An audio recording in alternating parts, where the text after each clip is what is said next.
Hi friends, എല്ലാവർക്കും എൻ്റെ ചാനലിലേക്ക് സ്വാഗതം. ഇന്ന് ഞാൻ സാധനങ്ങളൊക്കെ കണ്ടപ്പോൾ മനസ്സിലായി കാണുമല്ലോ എന്താ ചെയ്യാൻ പോകുന്നതെന്ന്. അപ്പോൾ ഇന്ന് ഞാനൊരു നല്ല അവിയലാണ് ഉണ്ടാക്കാൻ പോകുന്നത്. ന്യൂ കമേഴ്സിനൊക്കെ പരിചയപ്പെടാവുന്ന രീതിയിലാണ് ഞാനിത് കുക്ക് ചെയ്യുന്നത്. അപ്പോൾ അതിന് വേണ്ടുന്ന അവിയലിൻ്റെ ടേസ്റ്റ് എന്ന് പറഞ്ഞാൽ നമ്മൾ ചേർക്കുന്ന ഇൻഗ്രീഡിയൻറ്റിൻ്റെ അനുസരിച്ചാണ്. നമ്മൾ മെയിനായിട്ടുള്ളത് പടവലങ്ങ, മുരിങ്ങയ്ക്ക, മാങ്ങ, അവിയലിൻ്റെ ടേസ്റ്റിന് പറ്റിയത്. ഇനി പിന്നെ ഒരു പക്ഷേ മാങ്ങ ഇല്ലെങ്കിൽ നമുക്ക് തൈര് ചേർക്കാം, തക്കാളി, പച്ചത്തക്കാളി ചേർക്കാം. അങ്ങനെ ഇപ്പോൾ ഞാനിവിടെ വെള്ളരിക്ക എടുത്തിട്ടുണ്ട്, കുമ്പളങ്ങ, പടവലങ്ങ, പച്ചത്തക്കാളി, ഇത് കാച്ചിലാണ്, ചേന, ഇത് ചേമ്പ്. ഇപ്പം ചേമ്പുമൊക്കെ ഇട്ട് വഴുതനങ്ങ, ക്യാരറ്റ്, സവാള, പച്ചക്കായ, ഏത്തക്കായ, പച്ചമുളക്, ഒരു 3-4 എടുത്തിട്ടുണ്ട്, അമരപ്പയർ, നമ്മുടെ ഒടിയൻ പയർ എടുത്തിട്ടുണ്ട്, ഒരു പൊട്ടറ്റോ എടുത്തിട്ടുണ്ട്. അപ്പോൾ ഇതെല്ലാം നമുക്കൊന്ന് ക്ലീൻ ചെയ്ത് നന്നായിട്ടൊന്ന് വഴറ്റി, നമ്മൾ അവിയലിൻ്റെ കഷ്ണമെല്ലാം നല്ല ഒരേപോലെ വലിപ്പത്തിൽ അരിഞ്ഞെടുത്തിട്ടുണ്ട്, എല്ലാം സമൂലം അരിഞ്ഞെടുത്തിട്ടുണ്ട്. ഇനി നമുക്കിത് തയ്യാറാക്കാം. ആദ്യമേ തന്നെ നമുക്ക് ചട്ടി ചൂടായിട്ടുണ്ട്, അതിലേക്ക് നമ്മൾ കുറച്ച് വെളിച്ചെണ്ണ ഒഴിക്കുകയാണ്. കറിവേപ്പില ഇട്ട് കൊടുക്കുക, അതിലേക്ക് നമ്മൾ കഷ്ണം ഇട്ട് കൊടുക്കുക. കഷ്ണമൊക്കെ ഒന്ന് വഴലാനുമുള്ള വെള്ളം ഇറങ്ങി വരാനും നമ്മൾ കുറച്ച് ഉപ്പ് ഇട്ട് കൊടുക്കുക.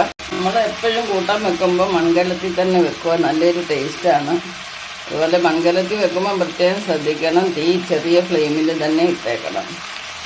ഈ ചെറുതായിട്ടൊന്ന് വഴലുമ്പോൾ നമുക്ക് ഒന്ന് അടച്ച് വെക്കാം. ഈ സമയത്ത് നമുക്ക് അരപ്പിൻ്റെ ചേരുവകൾ എന്തൊക്കെയാണെന്നൊന്ന് നോക്കാം. എപ്പോഴും നമ്മൾ ശ്രദ്ധിക്കേണ്ടത്, നമ്മൾ എടുക്കുന്ന ക്വാണ്ടിറ്റിക്ക് അനുസരിച്ച് ചേരുവകളും ചേർക്കണം. നമ്മൾ ഓരോരുത്തരും ഓരോ ക്വാണ്ടിറ്റിയിലാണ് എടുക്കുന്നത്. അപ്പോൾ ആ ക്വാണ്ടിറ്റിക്ക് അനുസരിച്ച് തന്നെ എല്ലാ ചേരുവകളും വ്യത്യാസം വരുത്തേണ്ടതാണ്.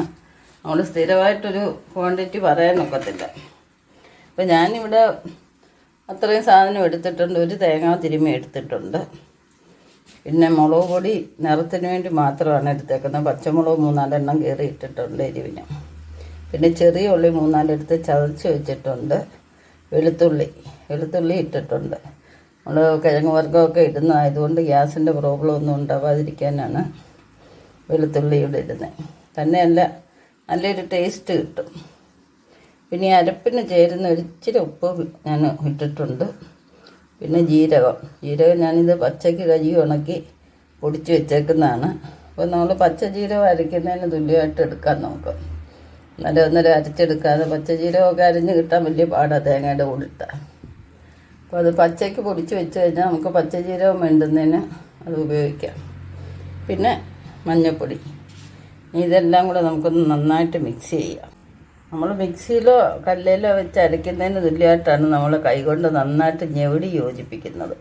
അപ്പോൾ അതിൻ്റെ തേങ്ങാപ്പാലൊക്കെ നന്നായിട്ട് പൊടികളിലൊക്കെ ചേരും. അത് നല്ലൊരു ടേസ്റ്റാണ്. ഞാനെപ്പോഴും ഇങ്ങനെ കൈകൊണ്ട് ഞെവിടിയാണ് എടുക്കുന്നത്.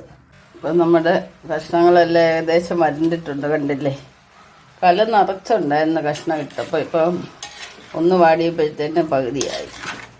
അപ്പം നമ്മളിതിന് ഒട്ടും തന്നെ വെള്ളം ചേർക്കുന്നത്, ആ വെളിച്ചെണ്ണ കിടന്ന് വേവണം. അതിനാണ് നമ്മളെപ്പോഴും തീ കുറച്ച് തന്നെ ഇടണമെന്ന് പറയുന്നത്. ഇതിൻ്റെ കൂടെ നമുക്കിനി നമ്മൾ ഞെടി വെച്ചേക്കുന്ന അരപ്പ് ഇട്ട് കൊടുക്കാം. അരപ്പ് കൂട്ടി യോജിപ്പിക്കരുത്. ഇപ്പം അതവിടെ അങ്ങനെ ഇരുന്ന് നന്നായിട്ടൊന്ന് വെന്ത് കഴിയുമ്പോൾ നമുക്ക് കൂട്ടി യോജിപ്പിക്കാം. ഇനി അതുപോലെ തന്നെ അടച്ചു കൊടുക്കും. നമ്മുടെ അവിയൽ എന്തായെന്ന് നോക്കാം. നല്ലൊരു മണമാണ് ഇങ്ങനെ വരുന്നത്, കണ്ടില്ലേ? നമുക്ക് മനസ്സിലാവും കറിയുടെ മണത്തിലാണ് കറിയുടെ ഗുണം. കണ്ടോ, അരപ്പെല്ലാം നല്ലപോലെ വെന്ത്, കഷ്ണങ്ങളും വെന്ത്. ഇനി ഇതൊന്ന് നന്നായിട്ടൊന്ന് ഉടച്ച് ചേർക്കാം. വെള്ളം നമ്മളൊരു ശകലവും ചേർത്തിട്ടില്ല. ആവശ്യത്തിന് വേവുകയും ചെയ്ത് ഉണ്ട്. ഇനി നമുക്ക് ഇവിടെ ചെയ്യേണ്ടത് ഇച്ചിരി കരിവേപ്പില പച്ചക്കിടാം. ആദ്യമേ ഇട്ടിട്ടുണ്ടായിരുന്നു. ഒരു പച്ചമണം കിട്ടുന്ന രീതിയിൽ നമുക്ക് കുറച്ച് കരിവേപ്പിലയും കൂടി ഇടാം. നമുക്ക് മുറ്റത്ത് ഇഷ്ടം പോലെ കരിവേപ്പില നിൽപ്പുണ്ട്. ഇനി അതുപോലെ തന്നെ ഇച്ചിരി പച്ച വെളിച്ചെണ്ണയിൽ ഒഴിക്കാം. പച്ച വെളിച്ചെണ്ണയൊക്കെയാണ് അവിയലിന് സ്വാദ് കൂട്ടുന്നത്.